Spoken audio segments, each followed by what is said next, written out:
নমস্কার, রাধে কৃষ্ণ, রাধে কৃষ্ণ, রাধে কৃষ্ণ। আজকে আমি শ্রীমদ্ ভগবদ গীতার প্রথম অধ্যায়ের কিছু অনুবাদ পাঠ করছি। তাহার পর অর্থাৎ সঙ্গে সঙ্গে শঙ্খ, বেরি, প্রণব, মাদল, আনক, ঢাক, গোমুখ, রণসিংহা প্রভৃতি যুদ্ধের বাদ্যযন্ত্র সহসায় বাজিয়া উঠিল। সেসব মিলিয়া ভীষণ শব্দ হইল। তারপর সাদা ঘোড়ার একটি প্রকাণ্ড রথে বসিয়া শ্রীকৃষ্ণ অর্জুন দুটি দিব্য শঙ্খ বাজাইলেন। শ্রীকৃষ্ণ পঞ্চজন্য নামে শাক, অর্জুন দেবদত্ত নামে শাক এবং মহাশক্তিশালী ভীমসেন পুণ্ড্র নামক বড় আকারে শাক বাজাইলেন।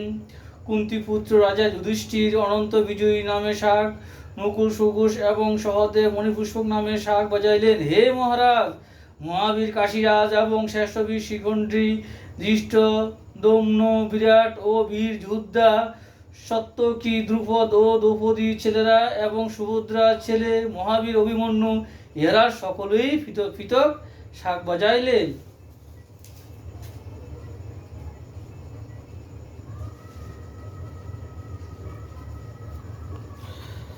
এখন গীতা মাহাত্ম্য পাঠ করব।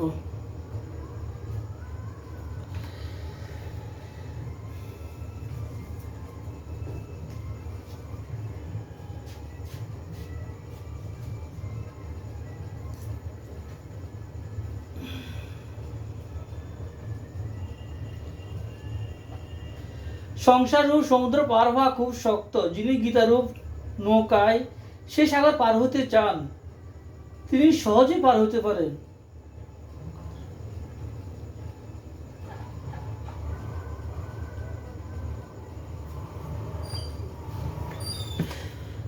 রাধে কৃষ্ণ, রাধে কৃষ্ণ, রাধে কৃষ্ণ।